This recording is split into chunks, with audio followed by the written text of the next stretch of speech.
kasih karunia dan damai sejahtera dari Allah Bapa kita dan dari Tuhan Yesus Kristus menyertai kita. Saudara-saudara, kita akan merenungkan, melihat, dan belajar tentang perayaan Paskah. Dan secara khusus kita akan melihat perayaan Malam Paskah. Kalau kita memperhatikan perayaan ini, kita akan menemukan, kita akan melihat bahwa perayaan ini memiliki 4 bagian. Yang pertama itu upacara cahaya. Dalam upacara ini ada pemberkatan api, kemudian ada pemberkatan lilin Paskah, perarakan lilin Paskah, dan nyanyian pujian Paskah. Bagian yang kedua itu liturgi sabda. Ada bacaan dari Perjanjian Lama, ada juga bacaan dari Perjanjian Baru. Dan dalam bacaan yang diambil dari Injil, kita diajak untuk melihat kebangkitan Yesus dari kematian. Kemudian di bagian ketiga itu ada liturgi pembaptisan. Nah, di dalamnya kita menerima berkat dengan air suci, dan juga kita diajak untuk memperbarui janji baptis. Dan selanjutnya bagian yang keempat, itu ada bagian yang berupa liturgi Ekaristi. Nah, kita lihat dulu saudara-saudara tentang perayaan Paskah ini ya. Mulanya perayaan Paskah itu dilakukan oleh orang Israel untuk mengenangkan peristiwa pembebasan dari perbudakan di Mesir. Jadi pada waktu itu orang Israel diperbudak di Mesir, tetapi kemudian Allah yang mengasihi mereka, membebaskan mereka dari negeri yang memperbudak mereka itu, dan membawa mereka keluar dari situ. Kemana? Allah mau memberikan kepada mereka tanah yang subur, tanah yang pernah dijanjikannya kepada nenek moyang Israel. Nah, ketika Firaun mengerahkan pasukan untuk mengejar orang-orang Israel, Allah menenggelamkan mereka, pasukan Firaun itu, di Laut Teberau, sehingga orang Israel bisa benar-benar bebas dari Mesir. Nah, kemudian orang-orang Israel itu merayakan Paskah dengan makan bersama. Menunya daging anak domba yang dibakar, kemudian sayur pahit, terus ada roti yang tidak beragi. Dan tentu saja mereka minum anggur. Nah, para pengikut Yesus itu mengambil alih perayaan ini dan kemudian memberikan makna yang baru. Apa itu? Peristiwa saat Allah dalam diri Yesus membebaskan manusia dari perbudakan dosa, yaitu melalui wafat dan kebangkitannya. Berkaitan dengan hal ini, kita perlu melihat apa yang dikatakan di dalam Katekismus Gereja Katolik, artikel nomor 654. Di dalamnya dikatakan bahwa perayaan Paskah yang dilakukan oleh Gereja Katolik itu mempunyai 2 sisi. Yang pertama, dengan kematiannya, Kristus membebaskan manusia dari dosa. Kemudian yang kedua, dengan kebangkitannya, Kristus membuka pintu masuk menuju kehidupan yang baru. Nah, dalam nyanyian pujian Paskah, hal ini diungkapkan dalam refren yang syairnya bunyinya begini. Bersoraklah, nyanyikan lagu gembira bagi Kristus yang menebus kita. Bersyukurlah kepada Allah, kita bangkit bersama Kristus.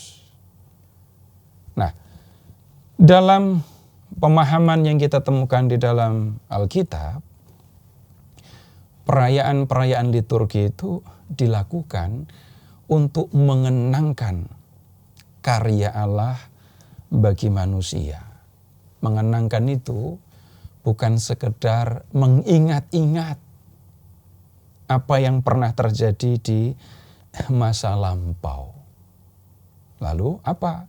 Dalam perayaan liturgi, peristiwa masa lampau itu dihadirkan kembali, ya, sehingga hidup kembali di hadapan kita, di hadapan umat. Dan selanjutnya dari perayaan itu, kemudian umat mewartakan karya yang sudah dikerjakan oleh Allah itu.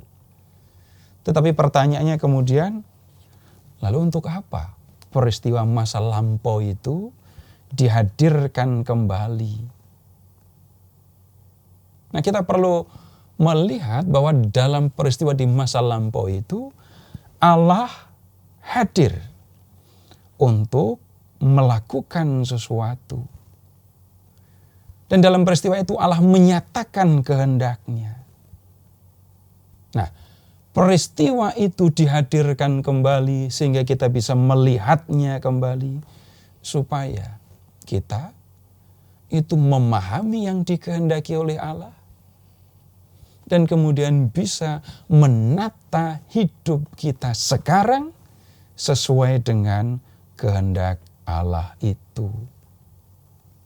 Nah, kalau kita sekarang merayakan Paskah, kita mengenangkan, menghadirkan kembali peristiwa kematian dan kebangkitan Yesus, kita bukan hanya mau mengingat-ingat, tetapi kita mau memahami apa yang dikehendaki oleh Allah, supaya kita sebagai orang-orang yang percaya kepada Kristus bisa menata hidup kita sesuai dengan kehendak Allah. Sesuai dengan kehendak Allah yang dinyatakan melalui peristiwa kematian dan kebangkitan Kristus itu. Nah, tentang bagaimana Kristus mati di kayu salib, kita melihatnya dalam peristiwa yang diwartakan kembali, yang direnungkan kembali pada hari Jumat Agung. Nah, tentang bagaimana Kristus bangkit, kita tidak melihat, kita tidak menemukan cerita tentang bagaimana proses bangkitnya Yesus dari kematian. Yang kita temukan di dalam keempat Injil, itu adalah kisah tentang Yesus yang sudah bangkit, yang menjumpai orang-orang dekatnya, para perempuan yang setia mengikuti Yesus, dan kemudian kepada para rasul yang sekian lama juga menjadi orang-orang yang setia mengikutinya, dan yang kemudian diutus untuk menyampaikan kabar gembira tentang keselamatan yang dibawa oleh Yesus ini. Nah, saudara-saudara, kita melihat dulu apa yang dilakukan oleh Yesus sesudah bangkit. Kita akan melihat peristiwa-peristiwa yang terjadi, yang diceritakan dalam Injil setelah Yesus bangkit dari kematian. Para perempuan yang bertugas untuk mengurus jenazah Yesus melihat kubur sudah kosong. Jenazah Yesus tidak lagi ada di dalam kubur. Kemudian mereka memberitahu para rasul kalau jenazah itu sudah tidak ada. Tetapi juga diceritakan bahwa Yesus yang sudah bangkit menjumpai mereka. Yesus yang sudah bangkit menemui para perempuan itu. para rasul yang mendengar cerita tentang Yesus yang sudah bangkit dari para perempuan tidak langsung percaya. Tetapi kemudian Tuhan Yesus sendiri menjumpai mereka. Ada berbagai cerita tentang kebangkitan Yesus, berbagai cerita yang berkaitan dengan bagaimana Yesus yang sudah bangkit menjumpai para muridnya.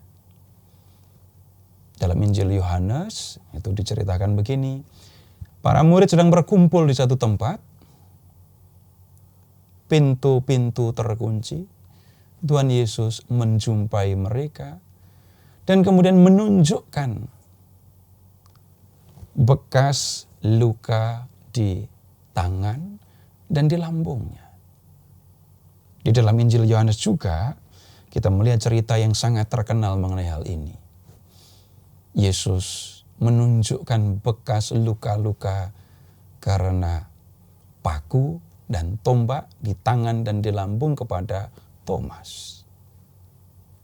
Di Injil Lukas diceritakan bagaimana Tuhan Yesus benar-benar mau menunjukkan bahwa yang menjumpai mereka itu benar-benar Yesus guru mereka. Dan Yesus minta makan. Pada kesempatan yang lain masih di Injil Lukas, Yesus menjumpai dua orang murid yang berjalan menuju Emmaus. Yesus berjalan bersama dengan mereka tetapi mereka tidak mengenali. Ketika Yesus mampir ke rumah mereka, makan, dan ketika makan, Yesus mengambil roti, memecah-mecahkannya, setelah mengucap syukur, Yesus menghilang. Barulah dua orang murid ini sadar kalau yang selama itu menemani mereka itu adalah Yesus yang sudah bangkit. Saudara-saudara, itu adalah hal-hal yang diceritakan di dalam keempat Injil mengenai kebangkitan Yesus. Sekali lagi, peristiwa perayaan Paskah ini memiliki dua sisi. Yang pertama, dengan kematiannya Kristus membebaskan kita dari dosa. Yang kedua, dengan kebangkitannya Yesus membuka pintu masuk menuju kehidupan yang baru, kehidupan yang kekal. Nah, sekarang kita perlu melihat makna dari kematian dan kebangkitan Yesus, dan kita akan melihatnya sebagaimana itu disampaikan di dalam perayaan malam Paskah ya.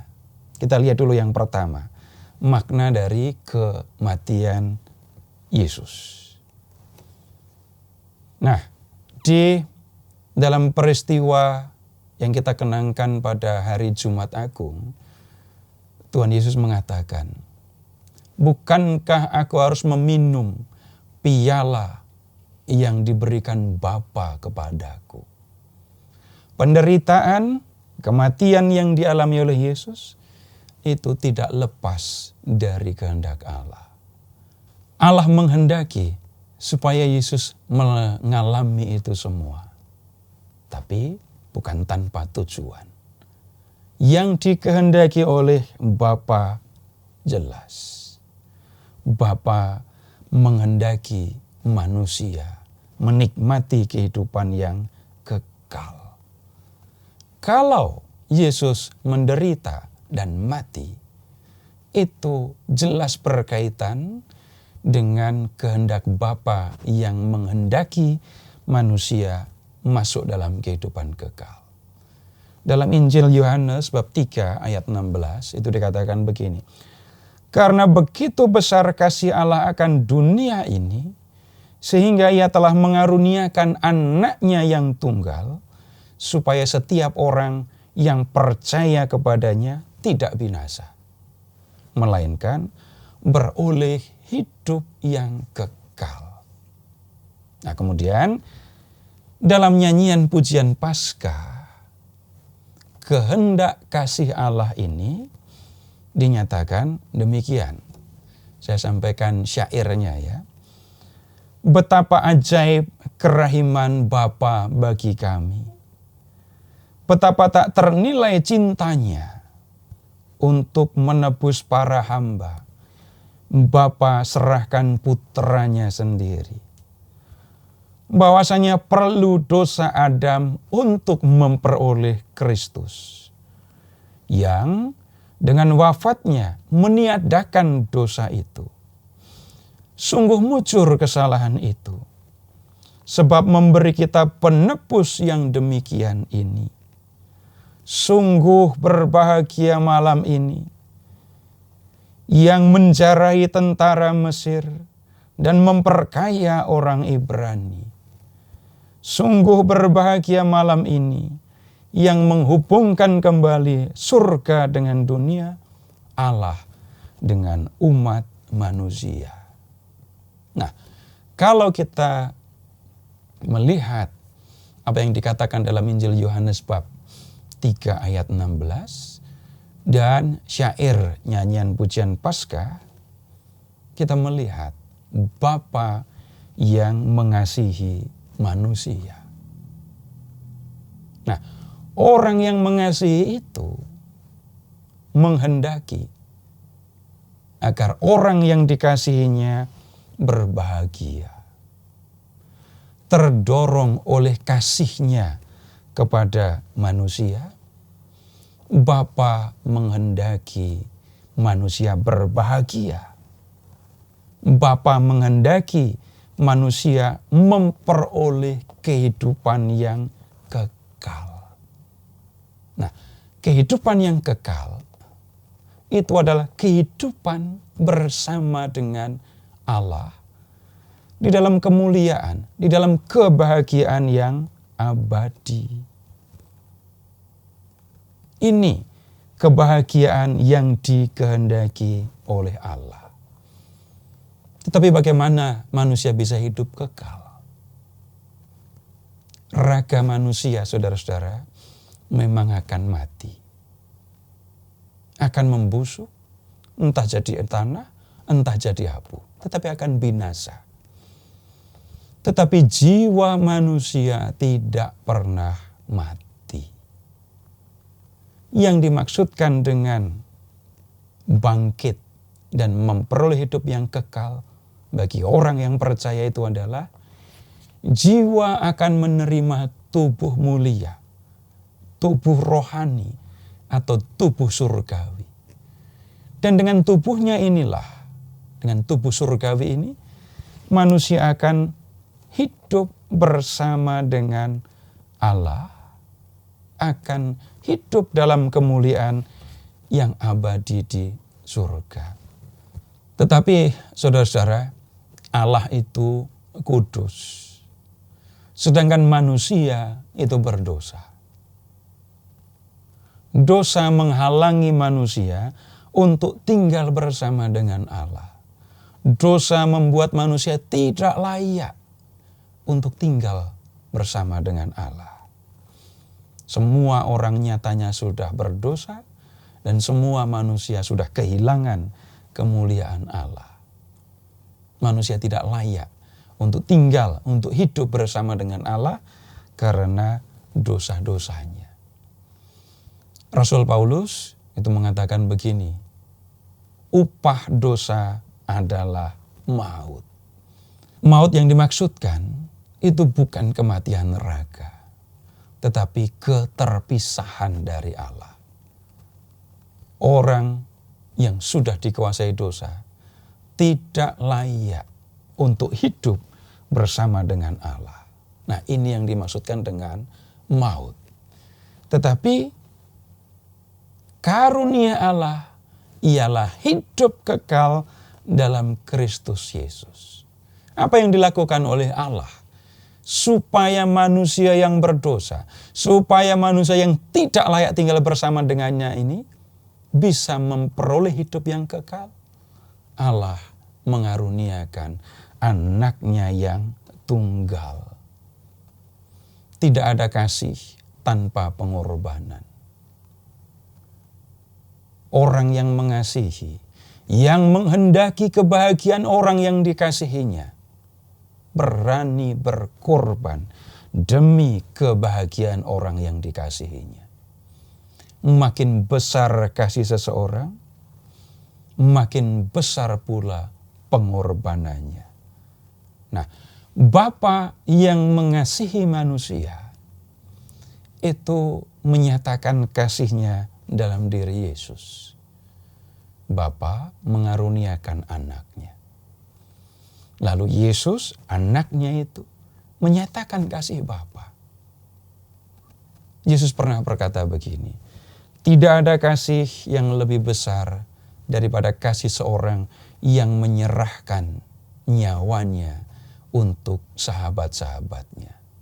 Nah, di kayu salib, Yesus, anak Allah itu, mempersembahkan dirinya, mempersembahkan nyawanya, mempersembahkan hidupnya sebagai korban untuk menghapus dosa, supaya manusia bersih dari dosa dan kemudian layak untuk menerima kehidupan yang kekal. Dan dengan cara seperti inilah, saudara-saudara, Bapa membawa manusia yang berdosa ini masuk dalam kehidupan yang kekal. Nah, mengingat karya penyelamatan yang dilakukan oleh Kristus dalam sengsara dan kematiannya ini, dalam nyanyian pujian Paskah kita mengatakan begini. Sungguh layak dan sepantasnya kami lakukan dengan bulat hati madah pujian bagi Bapa, Allah yang Maha Kuasa, dan bagi Putranya, Yesus Kristus, Tuhan dan sembahan kami, yang sebagai pengganti kami telah melunasi hutang Adam kepada Bapa, dan dengan darah hatinya menghapus surat utang dosa kami. Pada malam ini, semua orang yang percaya kepada Kristus dilepaskan dari kedurhakaan dosa dan dipulihkan kepada rahmat Allah dan diterima ke dalam gereja yang kudus. Nah, ini saudara-saudara makna dari kematian Kristus di kayu salib. Dan sekarang kita melihat makna dari kebangkitan Kristus. Saudara-saudara, kita perlu mengingat kembali kisah-kisah tentang Tuhan Yesus yang menampakkan diri kepada para murid sesudah kebangkitannya.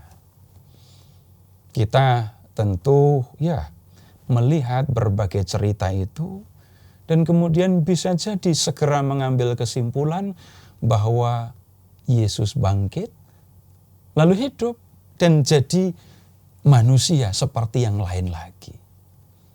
Kita perlu lihat saudara-saudara, kebangkitan Yesus ini berbeda dengan kebangkitan Lazarus. Berbeda dengan kebangkitan anak janda di Nain. Berbeda dengan kebangkitan anak Yairus. 3 orang yang dibangkitkan oleh Yesus itu hidup lagi, menjadi manusia lagi, dan kemudian menjalani hidup duniawi lagi. Dan pada akhirnya mereka mati lagi. Nah, beda dengan kebangkitan Yesus. Sesudah bangkit dari kematian, Yesus itu tidak menjalani kehidupan sebagai manusia lagi. Dan kita akan melihat hal-hal yang berkaitan dengan hal ini, sekali lagi berkaitan dengan kisah-kisah penampakan yang dialami oleh para murid ya. Dan kalau kita melihat kisah-kisah itu, ada 2 hal saudara-saudara yang mau disampaikan. Yang pertama, Yesus yang menjumpai para muridnya itu adalah sama dengan Yesus, guru mereka yang mereka ikuti, yang mereka lihat mengerjakan mukjizat, yang mereka dengarkan ajaran-ajarannya.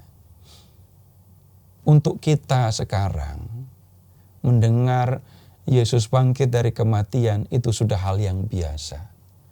Tetapi untuk para rasul, untuk orang sejaman dengan Yesus, itu bukan hal yang biasa. Tuhan Yesus mau menunjukkan, ini aku, bukan orang lain. Kalau begitu, aku benar-benar mati dan aku benar-benar bangkit. Dalam kisah-kisah itu juga kita melihat Yesus yang menunjukkan bekas luka di tangan dan di lambungnya. Yesus makan. Yesus memecah roti dan mengucap syukur. Kisah-kisah ini mau menunjukkan ini benar-benar Yesus. Bukan hantu, bukan orang lain. Sekali lagi, dalam kisah-kisah ini mau ditunjukkan Yesus benar-benar mati, tapi kemudian benar-benar bangkit. Nah, hal yang kedua yang kita perlu pahami dalam kisah-kisah kebangkitan Yesus itu begini. Yesus yang sudah bangkit, itu keadaannya sudah berbeda dengan keadaannya sebelum mati. Nah, kita bisa melihat dalam kisah tentang Yesus yang menunjukkan bekas luka. Kalau dihitung-hitung setelah 3 hari dipaku, ditombak, orang akan merasakan sakit. Tetapi Tuhan sama sekali tidak menunjukkan rasa sakit. Kemudian silahkan mengingat, para murid berkumpul di satu ruangan, pintu-pintu terkunci, tahu-tahu Yesus ada di tengah-tengah mereka. Dalam perjalanan ke Emmaus, 2 orang murid tidak mengenali Yesus. Dan kemudian Yesus menghilang dari pandangan kedua orang ini. Nah, Yesus yang sudah bangkit, itu berbeda keadaannya dengan sebelum dia wafat. Sekarang dia sudah tidak terikat kepada tempat, tidak terikat kepada waktu, tidak terikat kepada hal-hal yang sifatnya material lagi. Yesus tidak sakit, Yesus tidak menderita, tetapi dia mulia sekarang. Nah, berkaitan dengan hal ini, dalam Katekismus, artikel nomor 646, dikatakan begini. Kebangkitan Yesus bukanlah suatu kedatangan kembali ke kehidupan duniawi seperti yang terjadi pada pembangkitan-pembangkitan yang ia lakukan sebelum Paskah. Anak perempuan Yairus, pemuda Naim, dan Lazarus. Perbuatan-perbuatan ini adalah bukti kekuasaan Yesus yang mengherankan. Tetapi orang-orang yang mengalami mukjizat itu kembali ke kehidupan duniawi. Pada waktunya mereka akan mati lagi. Kebangkitan Kristus memang lain sifatnya. Dalam tubuh yang bangkit, ia keluar dari keadaan mati dan beralih ke suatu kehidupan lain di luar batas waktu dan ruang. Tubuh Kristus dipenuhi dengan kekuasaan Roh Kudus pada saat kebangkitan. Dalam keadaan yang dimuliakan itu, ia mengambil bagian dalam kehidupan ilahi sehingga Santo Paulus dapat menggambarkan Kristus sebagai yang surgawi. Ini yang dikatakan dalam Katekismus Gereja Katolik artikel 646. Nah, kemudian saudara-saudara, kita juga perlu melihat bahwa dengan kebangkitannya itu, Kristus menunjukkan bahwa ia sudah mengalahkan kematian. Kematian tidak berkuasa atas dirinya. Dalam nyanyian pujian Paskah, kita mengatakan begini. Pada malam ini, Kristus mengalahkan kuasa maut dan bangkit sebagai pemenang yang unggul dari kuburnya. Nah, kemenangan Kristus atas maut ini, saudara-saudara, dikenangkan dalam upacara cahaya. Imam itu menggoreskan tanda salib, dan kemudian huruf alfa dan omega pada lilin Paskah. Dan sambil melakukan itu semua, imam mengatakan begini. Kristus dahulu dan sekarang, awal dan akhir, alfa dan omega. Miliknya lah segala masa dan segala abad. Kepadanya lah kemuliaan dan kekuasaan untuk selama-lamanya. Kemudian, sesudah dinyalakan dengan api yang baru, lilin Paskah diarak ke depan. Dan perarakan ini disertai dengan nyanyian yang syairnya berbunyi demikian. Kristus cahaya dunia, syukur kepada Allah. Nah, dalam tindakan yang disertai dengan kata-kata ini, saudara-saudara, imam itu mengungkapkan jati diri Yesus yang merupakan pusat perayaan Paskah. Dialah anak manusia, raja yang berkuasa atas surga dan bumi. Dialah Allah yang menjadi manusia, yang datang ke dunia untuk menyelamatkan manusia dan membawa manusia masuk dalam kehidupan yang abadi. Kemenangan Kristus atas kematian ini memberikan pengharapan kepada orang-orang yang percaya kepadanya, pengharapan untuk bangkit seperti Dia. Dengan kematiannya di kayu salib, Yesus membebaskan manusia dari kekuasaan dosa untuk membawanya masuk dalam kehidupan yang kekal.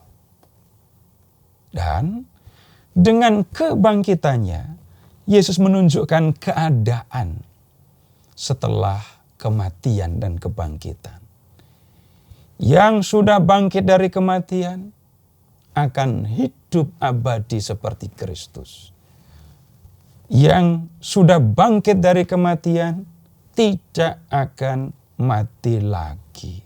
Kita tadi sudah melihat, itu kita merayakan peristiwa Paskah itu dengan tujuan untuk menata hidup kita menurut kehendak Allah. Yang dinyatakan tentu saja dalam peristiwa yang kita rayakan ini. Nah, saudara-saudara, kembali ke Injil Yohanes bab 3 ayat 16. Untuk bisa memperoleh hidup yang kekal, yang dikaruniakan Allah melalui Yesus, orang harus percaya kepada Yesus. Ingat, karena begitu besar kasih Allah akan dunia ini, sehingga Ia mengaruniakan anaknya yang tunggal, supaya setiap orang yang percaya kepadanya tidak binasa, melainkan beroleh hidup yang kekal. Jadi untuk memperoleh hidup yang kekal diperlukan kepercayaan. Tetapi kepercayaan itu bukan hanya soal kata. Ya, dengan kata-kata yang kita ucapkan, kita bisa mengungkapkan kepercayaan kita kepada Yesus. Tetapi itu tidak cukup. Apa yang dikatakan sebagai kepercayaan itu harus diwujudkan dalam tindakan. Tidak cukup orang hanya berkata-kata kalau dia percaya kepada Yesus, dan sesudah itu dia berharap akan menerima kehidupan yang kekal. Iman tanpa perbuatan mati, tidak ada gunanya. Nah, orang yang percaya kepada Kristus akan mewujudkan kepercayaannya itu. Orang yang percaya bahwa Kristus sudah mengasihi dia akan tergerak untuk mengasihi dia.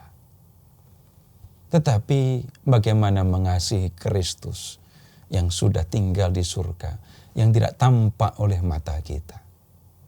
Tuhan Yesus mengatakan kalau dia hadir dalam diri saudara-saudaranya yang hina, yang menderita. Nah, kalau orang percaya kepada Kristus dan mau mengasihi Kristus, maka yang harus dilakukannya adalah mengasihi sesama. Tuhan juga pernah mengatakan, seperti aku telah mengasihi kamu, demikianlah kamu harus saling mengasihi. Kalau kamu mengasihi aku, kasihi sesamamu. Karena aku sudah mengasihi kamu, maka kamu pun harus mengasihi sesamamu. Nah, kemudian yang berikutnya, kalau orang percaya kepada Kristus, orang akan membina relasi dengan Kristus yang dia imani. Dia bukan menunggu waktu luang untuk membina hubungan dengan Tuhan Yesus, tetapi dia akan meluangkan waktu, menyediakan waktu untuk membina relasi dengan Tuhan. Dengan berdoa, kemudian dengan mendengarkan firman-Nya. Orang yang percaya kepada Yesus tidak akan mau jauh dari Tuhan Yesus. Dan yang berikutnya, kepercayaan kepada Kristus itu diungkapkan dengan melawan kecenderungan kepada dosa. Ingat, kematian Yesus dari kayu salib membebaskan manusia dari kekuasaan dosa. Orang yang percaya kepada Yesus tidak akan membiarkan dirinya dikuasai lagi oleh dosa. Dia akan berhenti memaklumi diri ketika berdosa. Dia tidak akan mengatakan, maklum, wajar kalau saya berdosa. Karena saya masih manusia. Dia juga akan berhenti untuk mengatakan, enggak apa-apa berdosa, toh ada sakramen pengakuan. Enggak apa-apa berdosa, toh ada penyucian. Selama kita mengikuti Yesus, selama kita mendengarkan Tuhan Yesus mengajar, tidak pernah kita melihat Tuhan Yesus kompromi dengan dosa. Kita tidak pernah melihat bagaimana Yesus membiarkan orang terus bertekun dalam dosa dan membiarkan dirinya dikuasai oleh dosa. Orang yang percaya kepada Yesus tidak akan membiarkan dirinya dikuasai oleh dosa. Tuhan Yesus sendiri juga tidak membiarkan diri digoda dan dikuasai oleh dosa. Dan kita yang percaya kepada Yesus bersungguh-sungguh untuk melakukan hal ini. Nah, dalam perayaan Paskah, saudara-saudara, itu kita memperbarui janji baptis. Kita menerima percikan air seperti yang kita terima waktu dibaptis. Waktu dibaptis kita mengungkapkan bahwa kita percaya kepada Yesus. Dengan memperbarui janji baptis, kita memperbarui kepercayaan kita. Dan pada waktu itu juga kita menyatakan kesanggupan ya, untuk melawan dosa. Nah, saudara-saudara silahkan mengingat kembali dalam perayaan malam Paskah, itu imam menyampaikan kalimat, menyampaikan pertanyaan, dan kita menjawab. Imam berkata begini, saudara-saudara terkasih, berkat misteri Paskah, dalam pembaptisan kita dikuburkan bersama Kristus, supaya bersama Dia kita menghayati hidup yang baru. Oleh karena itu, setelah menjalani masa puasa selama 40 hari, marilah kita memperbarui janji baptis suci. Dengan janji itu, dulu kita telah menolak setan dan perbuatan-perbuatannya dan berjanji mengabdi Allah dalam gereja Katolik yang kudus. Jadi, apakah saudara menolak dosa supaya hidup dalam kemerdekaan anak-anak Allah? Lalu kita menjawab, ya, saya menolak. Imam bertanya lagi, apakah saudara menolak bujukan kejahatan supaya tidak dikuasai dosa? Lalu kita menjawab, ya, saya menolak. Lalu imam juga bertanya, apakah saudara menolak setan, penyebab dan pangkal segala dosa? Lalu kita menjawab, ya, saya menolak. Jadi, saudara-saudara, dalam perayaan Paskah ini, kita diundang, dipanggil untuk menata hidup kita sesuai dengan kehendak Allah. Allah menghendaki manusia memperoleh hidup yang kekal. Untuk itu Dia mengaruniakan anaknya.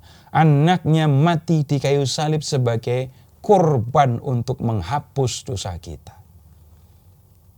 Kalau kita mau menerima hidup yang kekal, maka kita perlu percaya kepada Kristus. Nah, bagaimana hidup sebagai orang yang percaya? Sekarang ini, apa yang harus dilakukan? Yang pertama, mengasihi sesama seperti Tuhan sudah mengasihi kita.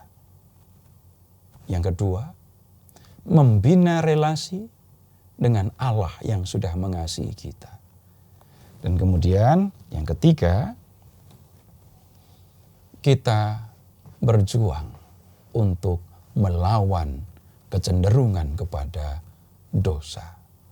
Dengan demikian, saudara-saudara, perayaan Paskah bukan sekedar perayaan kita berkumpul di gereja untuk berdoa.